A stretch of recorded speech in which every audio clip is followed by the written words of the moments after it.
Tsoron rasa budurcina story time.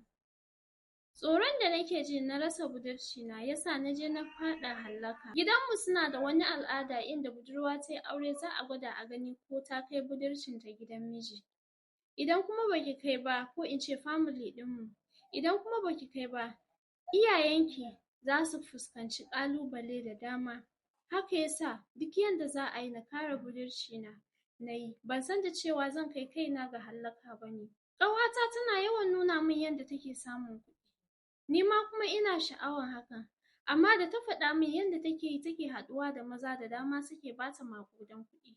Sai na ce kayya ba zan iya rasa budurcina ba domin yana da muhimmanci, domin lokacin da nayi aure idan har ban kasance budurwa ba, iyayena gaskiya za su fuskanci hukunci da dama a family, sannan abun kunya ne ma ga iyayena.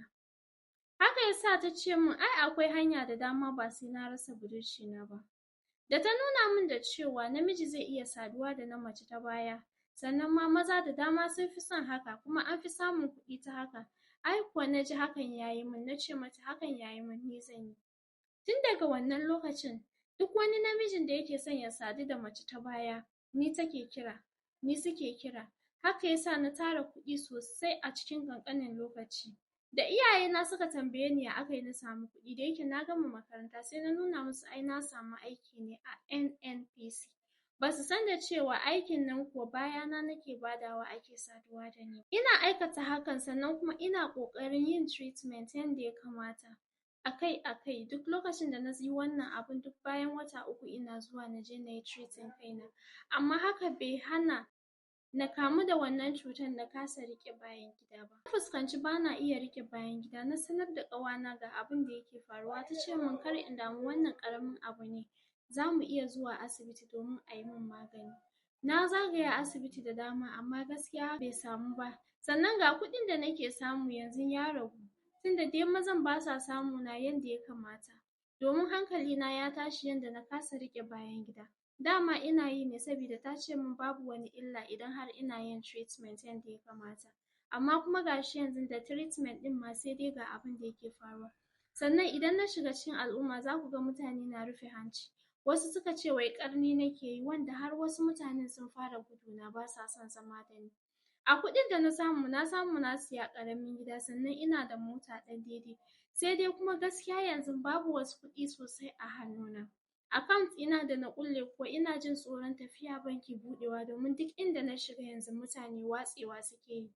Magani kuwa ina kan yi amma abun ya ci tura.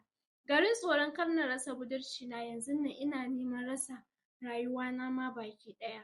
Na sanin halin da na saka kaina, sannan na yi da na sanin fara wannan abun tun daga farko. Don Allah ku bani shawara, duk wani wanda ya san irin maganin da zan yi domin kawo ƙarshen wannan matsalar ya bani shawara, domin kuwa already wanda za a haɗa aurena da shi ya fito kuma an sa bikinmu, gashi yanzu ina ƙarni. Duk yadda zai yi na haɗu da shi, na ƙi na haɗu da shi tun da wannan abun ya fara, saboda ba na son ya fuskanci ƙarnin da nake yi irin yadda mutane suke faɗa suke guduna.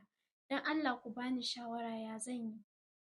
To jama'a, ku faɗi alkhairi ko ku yi shiru. Idan ka san ba alkhairi za ka faɗa ba, don Allah don Annabi ka riƙe opinion ɗinka. Kama wannan baiwar Allah shawara, gashi bikinta ya kusa, amma ƙarni take yi a dalilin kare budurcinta. Ba ta so ta rasa budurcinta amma ta buɗe bayanta. A tunaninta za ta iya wa Allah dabara ne. Baiwa Allah, ba a yi wa Allah wayo, ba a yi wa Allah dabara. Ba za ki taɓa rufe Allah da bayan hannu ba. Allah ya sa mu dace, sannan ina miki fatan samun lafiya. Don Allah duk wanda ya san solution to her problem zai iya yin magana a comment section. Insha Allahu za ta bi ka private ku yi magana. Allah ya sa mu dace. Ka faɗi alkhairi ko kai shi. Kina da labari ko kina da labari, za ki iya min magana a DM ɗina na Instagram mai suna beautyboss280. Amma don Allah go straight to the point idan ka kawo labarinka. Allah ya sa mu dace.